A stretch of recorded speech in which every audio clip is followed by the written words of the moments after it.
Bismillahirrahmanirrahim. Assalamualaikum warahmatullahi wabarakatuh. Alhamdulillah wassalatu wassalamu ala rasulillah wa ala alihi wa ashabihi wa mawalah. Wa la hawla wa la quwata illa billah. Asyhadu an la ilaha illallah wahdahu la syarika lah. Wa asyhadu anna Muhammadan abduhu wa rasuluhu alladzi la nabiyya wa la rasula ba'dah. Amma ba'd, fa inna asdaqal hadithi kitabullah wa khairal hadi hadi Muhammadin sallallahu alaihi wasallam. Allahumma akhrijna min zulumatil waham waftah lana abwabal ilm wa akrimna binuril faham wa sahhil akhlaqana bil hilm. Allahumma yassir wa la tu'assir fa inna taysira kulli asirin yasirun alaik. Rabbana zidna ilman warzuqna fahman walhiqna bis salihin bi rahmatika ya arhamar rahimin. Hadirin sidang jamaah salat zuhur rahimani wa rahimakumullah. Alhamdulillah, segala puja, puji serta syukur selalu dan senantiasa kita panjatkan kehadirat Allah Subhanahu wa taala. Mudah-mudahan kita semua selalu dalam penjagaan Allah, dilindungi dan dijauhkan dari berbagai macam mara bahaya dan musibah, baik mara bahaya dan musibah di dunia ini, terlebih lagi mara bahaya dan musibah di yaumul qiyamah. Tak lupa kita selipkan doa untuk saudara-saudara kita yang Allah uji dengan berbagai macam musibah, wabil khusus saudara-saudara kita yang di Cianjur yang Allah uji dengan gempa yang sudah kali gempa susulan.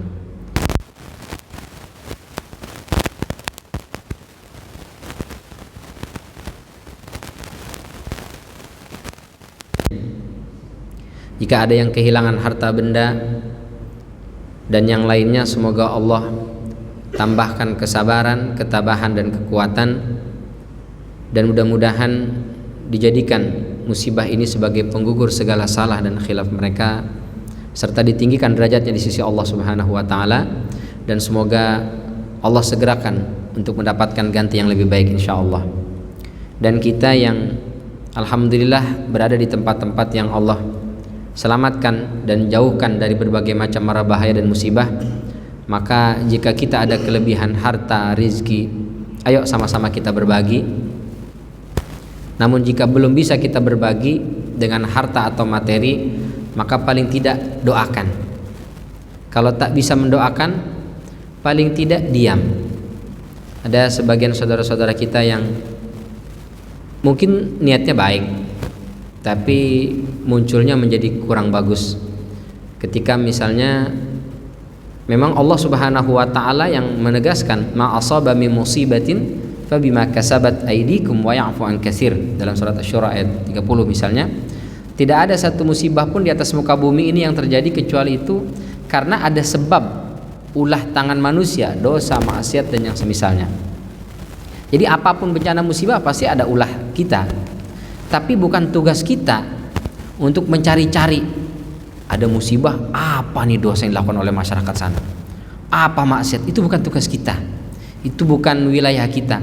Maka berhentilah men-share, menyebar yang dicari-cari. Mungkin gara-gara ini nih, mungkin maksiat ini ada dosa ini, maka wajar Allah timpakan. Nauzubillah min dzalik. Itu bukan tugas kita. Kalau untuk bahan introspeksi, monggo silakan. Ya Allah, mungkin itu sebabnya maka kami menghindarkan, kami menjauhi dari perbuatan itu.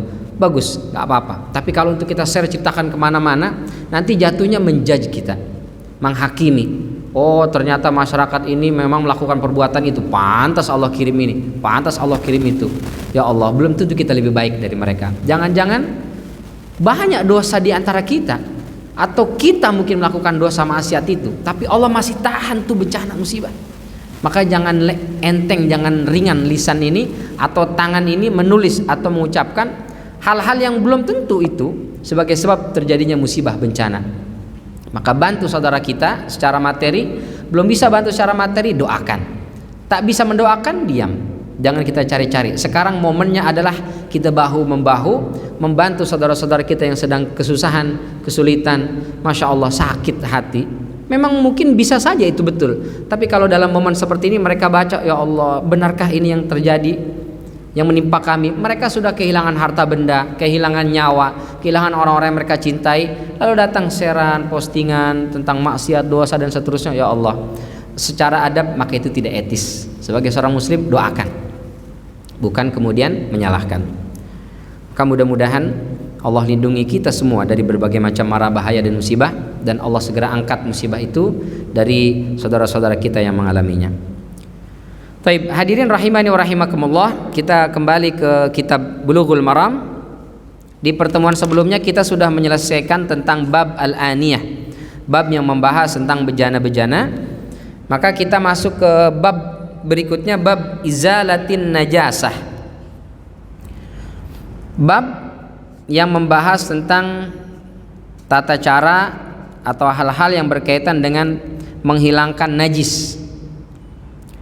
Apa itu najis? Secara bahasa najis itu kotoran. Tapi tidak setiap kotoran itu najis. Najis pasti kotor, tapi bukan berarti yang kotor pasti najis.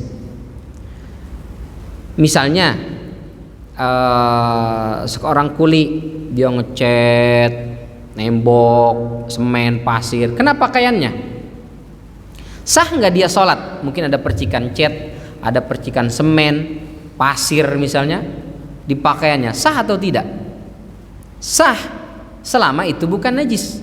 Karena itu kotor, tapi belum tentu najis. Tapi kalau najis udah pasti kotor. Jadi apa itu najis? Najis itu adalah setiap kotoran yang membuat sholat kita menjadi tidak sah ketika ada kotoran itu menempel baik di tubuh kita ataupun di tempat sholat kita. Nah, itu disebut dengan najis. Nanti ada juga hadas, ada najis, ada hadas. Apa bedanya? Najis itu konkret, sementara hadas abstrak. Najis itu benda terlihat, hadas itu efek. Ya. Sama-sama dua-duanya tidak bisa orang sholat dalam memiliki kondisi baik bernajis ataupun berhadas. Misalnya buang air besar, najisnya di mana? Kotorannya. Hadasnya karena dia telah buang air besar. Kalau dia belum berwudu, maka dia tidak sah sholatnya sampai dia berwudu. Jadi najis itu bendanya, fisiknya, konkret, sementara hadas itu abstrak tampaknya. Misalnya kentut. Kentut dia mengeluarkan angin yang mengandung kotoran, sehingga najis kentutnya. Apalagi kalau ada temennya keluar, mohon maaf ya, itu najis dia. Tapi apa semua kentut langsung meninggalkan najis? Enggak juga ya. Kentutnya mungkin angin aja, nggak ada temennya keluar, najis gak tuh? Enggak. Maka tapi dia berhadas, maka nggak sah sholatnya kalau dia dalam posisi sudah kentut sebelum dia berwudu lagi. Ada pertanyaan itu ya, Ustaz, kita sering ceramah, Ustaz, kenapa kalau kentut yang kentut pantat tapi wudu yang diusap malah wajah, katanya nggak ada digosok itu pantatnya? Kenapa ya? Memang begitu syariatnya. Kalau mau dijawab nyeleneh ya, ente kalau kentut yang malu pantat apa muka? Muka, ya udah muka yang dibasuh, selesai. Tapi memang syariatnya begitu. Kita ketika berhadas disebabkan kentut misalnya, maka kita berwudu. Nah, itu antara najis dengan hadas. Hadis pertama di bab ini, bismillahirrahmanirrahim, an Anas ibni Malik radhiyallahu anhu qala. Dari Anas bin Malik, semoga Allah Subhanahu wa taala meridainya, beliau berkata, su'ila Rasulullah sallallahu alaihi wasallam anil khamri. Rasul pernah ditanya tentang khamr. Tuttakhadhu khallan, yang dijadikan sebagai khallan, cuka. Faqala, lalu Rasul sallallahu alaihi wasallam menjawab, la, tidak. Akhrajahu Muslim wa qala hasanun sahih. Beliau mengatakan hadis ini hasan sahih. Apa arti hasan sahih? Sebagian ulama mengatakan hasan sahih maknanya ada taraddud di situ. Jadi maknanya hasan atau sahih. Hadisnya bisa hasan atau sahih gitu. Atau maknanya hasan sahih itu ada sebagian ulama yang menilai hadis ini hasan, ada sebagian ulama yang menilai hadis ini sahih. Jadi disebutnya hasan sahih. Istilah ini yang pertama kali mempopulerkan adalah Imam Tirmidzi. Tapi dia muhtaj, bisa dijadikan sebagai hujjah. Dari Anas bin Malik ini putranya Ummu Sulaim. Dulu bapaknya Malik bin Nadhr itu meninggal, yatim ya, tidak punya bapak, ibunya miskin, Ummu Sulaim. Ketika turun surat awal juz keempat, lan tanalul birra hatta tunfiqu mimma tuhibbun, tidak akan sampai kalian pada puncak kebajikan hatta tunfiqu mimma tuhibbun, sampai kalian bisa menginfakkan dari apa yang kalian cintai. Itulah puncak kebaikan. Kita kalau berinfak, kita ambil dari yang paling kita senang atau kita ambil yang sudah mulai tidak kita senang. Kebanyakan yang udah mulai nggak senang. Misalnya nih, ada penggalangan dana sekaligus mengumpulkan mungkin bahan-bahan yang dibutuhkan oleh saudara-saudara kita di tenda pengungsian di tragedi gempa Cianjur misalnya. Menggalang dana sekaligus pakaian yang layak pakai dan seterusnya. Misalnya Masjid Al-Ihsan mengadakan itu, kita ikutan memberikan pakaian. Kira-kira kita pergi ke mall, kita beli pakaian baru lalu kita sumbangkan, atau kita buka lemari? Ini kayaknya udah jarang dipakai nih. Ini kayaknya udah kurang bagus nih. Yang mana yang kita lakukan, Pak? Kita belanja ke mall yang baru lalu kita sedekahkan, atau kita buka lemari, kita cari pakaian-pakaian yang udah rasanya kurang layak baru kita infakkan? Rasa-rasanya sih yang kedua, Ustaz. Ini udah kekecilan nih, jangan dipakai nih. Ini udah kurang bagus nih. Nah, itu yang kita sedekahkan. Kita belum sampai tanalul birra namanya, belum sampai pada puncak kebajikan. Kalau sudah sampai puncak kebajikan itu, begitu ada penggalangan dana, diambil harta terbaik diserahkan. Begitu ada bantuan pakaian yang layak pakai,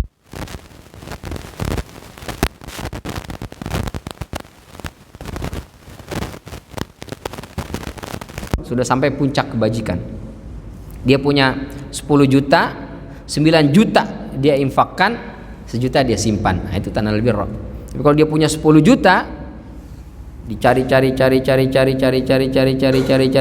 ribu, cari-cari ada 50 ribu nih, cari 20 ribu, itu yang keluarin. Itu nggak sampai tanah lebih roh itu. Nah, ketika turun ayat ini, para sahabat berbondong-bondong. Ada yang bilang, ya Rasul, dari semua harta yang saya punya, ini yang paling saya senang adalah unta. Harganya mahal, menghasilkan ini, menghasilkan itu luar biasa. Maka ini saya wakafkan ya Rasul. Datang lagi yang lain.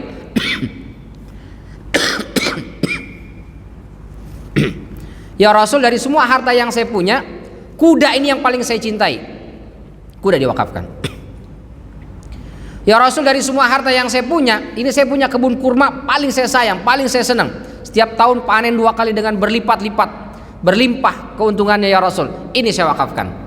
Ada yang datang, ya Rasul, dari semua harta yang saya punya, sumur, ini yang paling utama, saya wakafkan. Insyaallah. Datang Ummu Sulaim. Ya Rasul, saya nggak punya emas, saya nggak punya unta, saya nggak ada kuda, nggak ada kebun kurma, nggak ada sumur, nggak ada harta. Satu-satunya harta yang paling saya cintai, anak laki-laki saya semata wayang. Siapa itu? Anas bin Malik. Maka ini ya Allah, ya Rasul, aku berikan, aku wakafkan. Dia silahkan semua kebutuhan yang kau butuhkan, biar dia yang memenuhi dan membantumu ya Rasul. Masya Allah. Anaknya itu dikasih untuk berkhidmat kepada Rasul Sallallahu Alaihi Wasallam. Barternya Rasul ajarkan agama dan Islam. Maka Anas bin Malik tumbuh menjadi orang yang cerdas. Lalu Rasul doakan, barakallahu fi malika wa ahlika. Semoga Allah memberikan keberkahan padamu, pada harta dan anak-anakmu. Ibunya miskin, maka saking miskin anaknya ini yang diwakafkan. Tapi Rasulullah mendoakan, semoga Allah berikan keberkahan pada harta dan anak-anakmu. Maka diriwayatkan Anas bin Malik ini di antara sahabat yang usianya panjang, dan kaya raya, anak keturunannya banyak, lebih dari 100, insya Allah, atau sekitar 100 lah. Ini bukan dengan mantu segala macam, bukan, anak-anaknya dan cucu-cucunya sampai 100. Kira-kira ada di kita gitu Pak, sebelum meninggal nih Ustaz, anak-anak saya dan cucu-cucu saya semua ada 100. Luar biasa, berkah, hartanya juga berlimpah, insya Allah. Jadi terkadang kita mewakafkan sesuatu, kalau itu ikhlas karena Allah, Allah ganti itu, Allah ganti. Yang penting tanalul birra dulu nih, sampai nggak kita pada puncak kebaikan. Taib, apa kata Anas bin Malik? Su'ila Rasulullah sallallahu alaihi wasallam anil khamri tuttakhadhu khallan. Rasul ditanya tentang khamr. Ada yang mengatakan ini yang bertanya adalah Abu Talhah, ayah sambungnya Anas bin Malik. Jadi Abu Talhah ini salah seorang saudagar kaya, pebisnis, punya kebun kurma yang banyak, anggur juga demikian. Termasuk masyarakat Arab ketika itu sebelum diharamkannya khamr, itu produksi khamr besar-besaran, punya bergentong-gentong isinya khamr.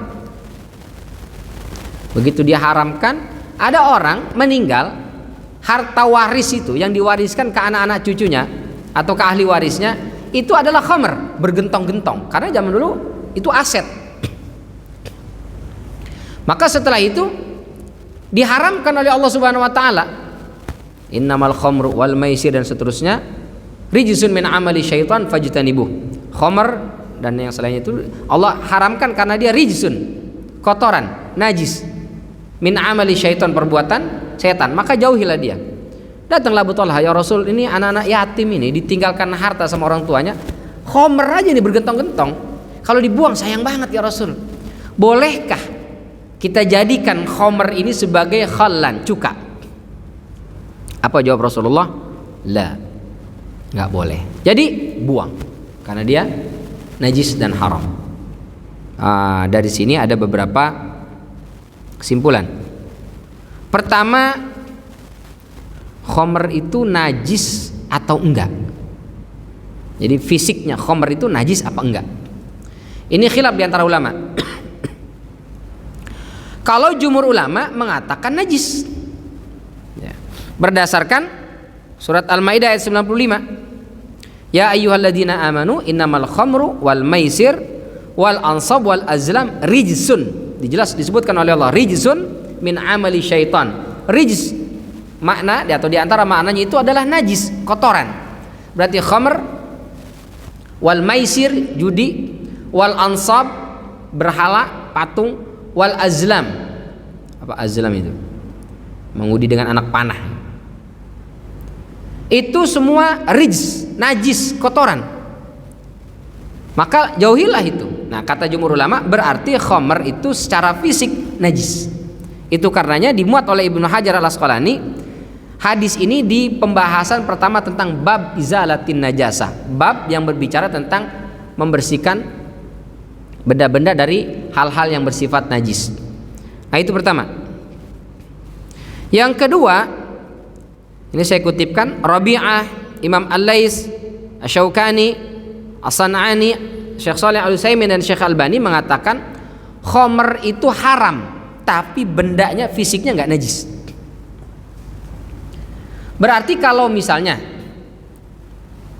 kita mau sholat, lalu misalnya celana kita atau kain kita terkena percikan bir misalnya, atau minuman keras lah, ini sah atau tidak dipakai sholat? Jumhur ulama mengatakan tidak sah. Kenapa? Karena itu najis. Tapi menurut terakhir ya dari Al-Lais, San'ani, yang terakhir kemudian Syekh Albani dan juga Syekh Shalih Al-Utsaimin mengatakan sah saja. Kalau mau dipercik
Maka alkohol yang dipakai untuk parfum misalnya, atau misalnya dia ada luka dibersihkan pakai etanol, itu pakai alkohol, lalu setelah itu dia sholat, wudu dulu, habis wudu dibersihkan, lalu setelah itu dia sholat, masih ada tuh nempel di kulitnya misalnya, sah atau tidak?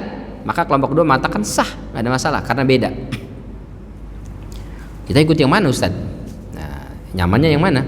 Saya nggak usah lah Ustaz, pokoknya mau sholat nggak usah pakai parfum yang ada alkoholnya, jangan pakai perban atau pembersih luka menggunakan alkohol kalau mau sholat. Monggo. Saya sih kayaknya nyaman yang kedua aja Ustaz, nggak apa-apalah pakai parfum yang mengandung alkohol, karena alkohol di situ tidak sama dengan alkohol yang ada di minuman. Ya. Karena alkohol yang ada pada etanol atau buat pembersih luka medis itu beda Ustaz dengan minuman. Maka saya pakai juga monggo. Masing-masing juga ada dalilnya. Bisa dijelaskan hadisnya? Apa tuh? Hadisnya. Bisa dijelaskan hadis.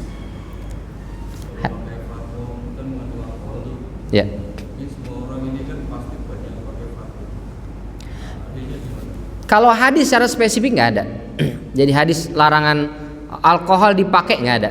Jadi hadisnya adalah pertama ayat tadi innamal khamru wal maisir wal ansab wal azlam, sesungguhnya khamr dan teman-temannya tadi itu rijsun, najis. Fajtanibuhu, najis perbuatan setan, fajtanibuhu maka jauhilah, karena itu merupakan perbuatan setan agar kalian beruntung. Yang kedua hadis ini Rasul sallallahu alaihi wasallam ditanya oleh Abu Thalhah, boleh nggak khamr dijadikan cuka? Kata Rasul nggak boleh. Dari hadis ini dan ayat tadi kemudian ulama berbeda memahami. Berarti khamr ini najis apa enggak? Ah itu. Kalau secara spesifik khamr najis tidak boleh dipakai sebagai parfum, saya belum ketemu hadisnya. Kayaknya itu tidak ada khusus membahas tentang itu. Nah, jadi ulama berbeda pendapat. Apakah dia najis atau tidak? Jumhur ulama mengatakan najis. Jadi secara fisik khamr itu najis secara fisik. Sementara Imam Al-Lais, As-San'ani tadi, Asy-Syaukani, Syekh Shalih Al-Utsaimin, Syekh Albani mengatakan dia tidak najis. Jadi kalau ada orang misalnya saya pakai parfum dan mengandung alkohol lalu saya sholat Ustaz, dan sah apa enggak? Kata Syekh Albani sah, nggak ada masalah. Karena khamr itu dia haram dikonsumsi tapi tidak najis untuk dipakai gitu. Apalagi tadi menurut medis beda kadar alkohol antara alkohol medis dan alkohol yang minuman. Tapi kalau hadis secara spesifik wallahu alam seperti itu tidak ada Pak. Ketangkap nggak kira-kira maksudnya? Gimana? Bisa. Ya. Tapi masalahnya di sini kan jamaah. Mana kalau mengenai parfum tadi kan ada alkohol. Nah, itu kan ada kadar. Betul. Kadar berapa persen untuk alkohol itu? Nah, kalau memang dibuat sholat itu tidak sah atau memang ini ya, berarti semua jamaah yang tidak sah. Makanya tadi ada dua pendapat para ulama karena fikih itu memang begitu. Kalau yang mengatakan pokoknya enggak sah, mau sedikit mau banyak, berdasarkan hadis kullu muskirin haram, setiap yang memabukkan haram, qaliluhu au katsiruhu, banyak atau sedikit enggak ada urusan, kadarnya sekian persen, pokoknya kalau dia mengandung alkohol selesai haram. Nah ini kelompok pertama. Sementara kelompok kedua mengatakan enggak, beda, ini dikonsumsi atau dipakai. Kalau dikonsumsi iya, tapi kalau dipakai sebagai kandungan untuk parfum misalnya itu beda urusan, maka itu sah. Di antaranya Syekh Albani, di antaranya Syekh Shalih Al-Utsaimin berpendapat begitu. Itu najis ya? Menurut mereka nggak najis. Menurut mereka nggak najis. Sementara menurut kelompok pertama tadi najis. Dia pokoknya karena Allah bilangnya rijs itu maknanya najis, maka tidak boleh dipakai. Tapi kelompok kedua menyanggah rijs di situ bukan najis, tapi dia termasuk apa namanya?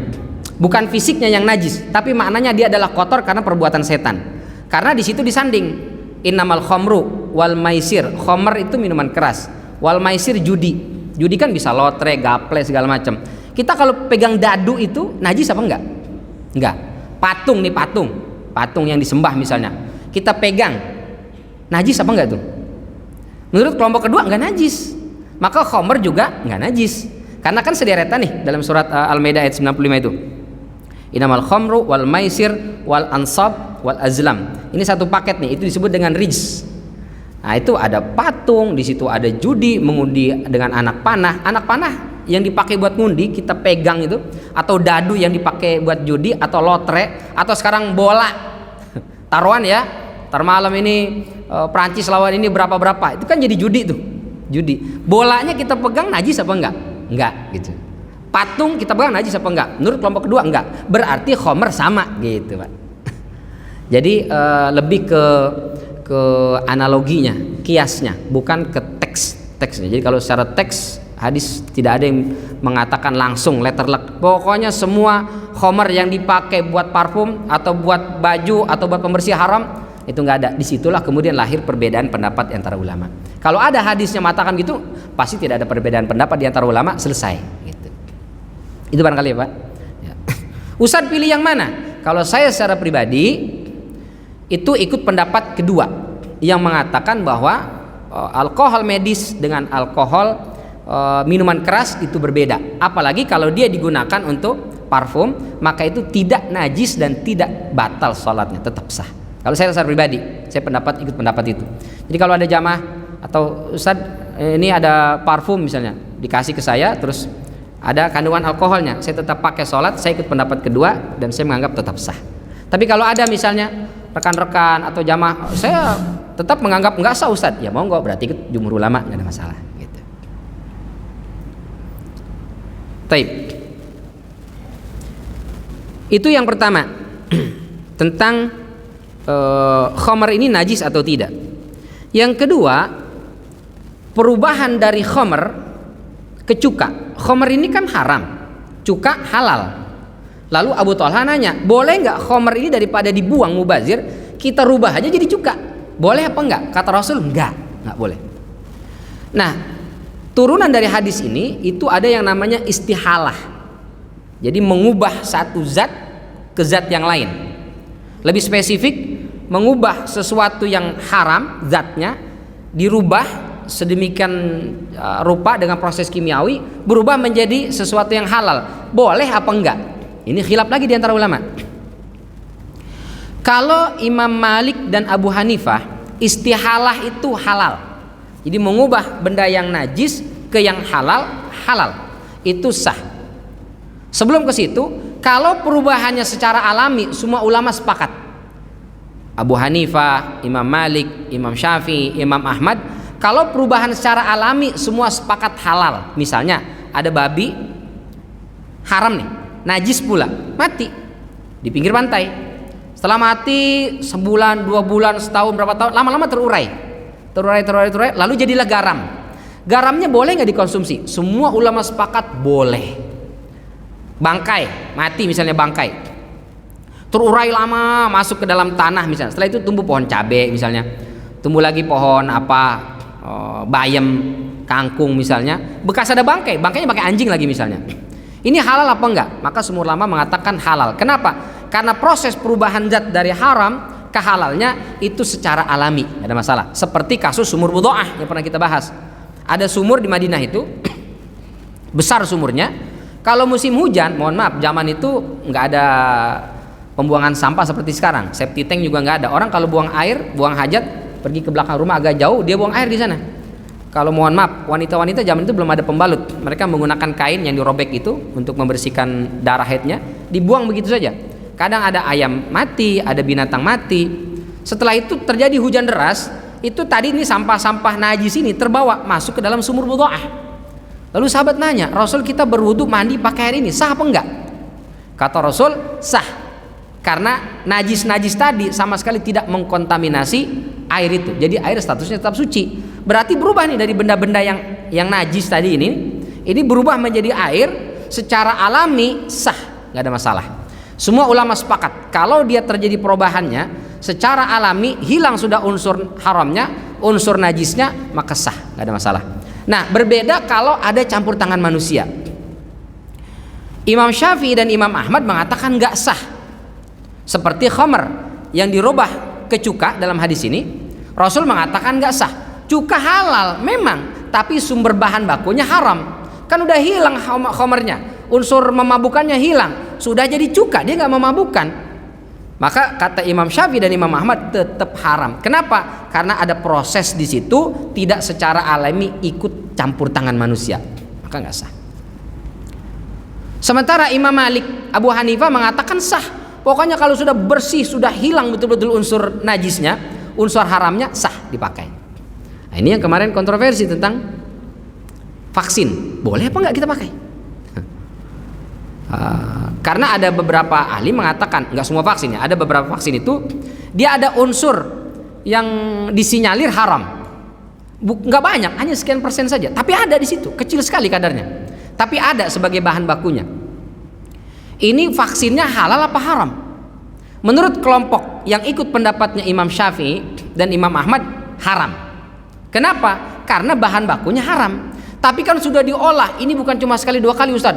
Ini sampai jutaan kali diproses secara kimiawi jadi vaksin, dicek nggak ada sama sekali unsur haram, bersih, hilang sudah unsur haramnya. Kata Imam Syafi'i atau Imam Ahmad dalam pendapat kedua mazhab ini tetap haram. Kenapa? Karena proses penghilangan, pembakaran kimiawi sampai ratusan ribuan kali pun ada campur tangan manusia, nggak alami, maka statusnya haram. Sementara yang ikut pendapat Imam Malik dan Abu Hanifah halal, karena sudah dihilangkan unsur keharamannya. Nah, itulah terjadi kontroversi kemarin. Itu ya halal apa haram nih? Haram atau halal? Nah, terjadi dua itu. Yang ikut pendapat Imam Syafi'i haram, mutlak, dia nggak mau pakai sama sekali. Kalau pendapat Imam Malik, Abu Hanifah, kalau sudah hilang, ahli tim medis mengatakan sudah dicek kadar keharamannya bersih selesai, dipakai nggak ada masalah. Nah gitu. Kita ikut yang mana Ustaz? Ya, kalau mau aman sih sebenarnya ikut pendapat yang hati-hati. Saya nggak mau pakai deh, hati-hati. Terus kenapa mau vaksin? Karena darurat. Jadi sesuatu yang mahzur, terlarang, kalau darurat itu menjadi boleh.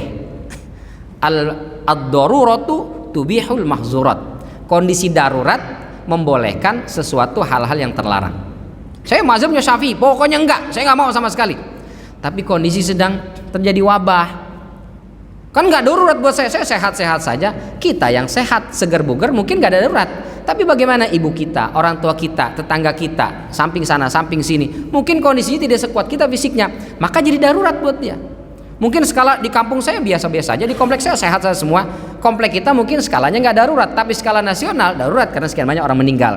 Maka itu boleh menjadi acuan sehingga kemudian boleh. Lalu tadi ada pendapat ulama juga boleh. Nah itu kenapa terjadi kontroversi? Kenapa sih mesti beda?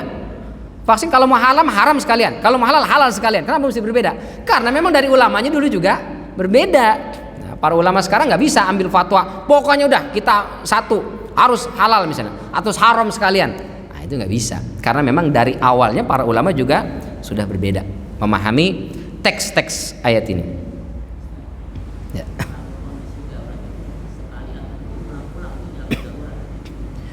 Darurat itu, hitungan kategori darurat itu membahayakan nyawa atau harta. Itu sudah masuk kategori darurat.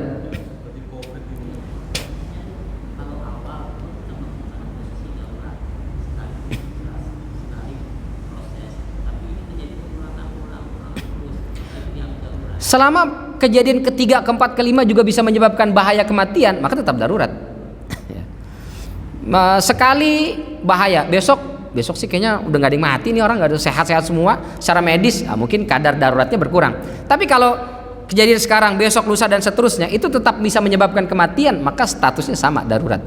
Jadi darurat itu kalau sudah kaitannya membahayakan nyawa atau harta, darurat boleh. Seperti sholat misalnya, lagi sholat,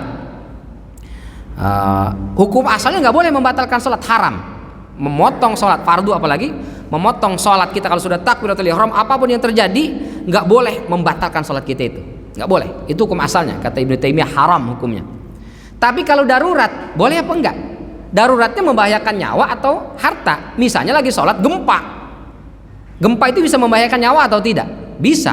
Lalu ada sebagian orang lari keluar, boleh apa enggak? Boleh. Tapi kalau ada orang tetap saya kekeh, matilah lagi sholat sekalian, nggak apa-apa juga.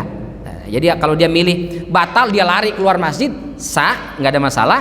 Dia tetap kekeh di masjid juga nggak ada masalah.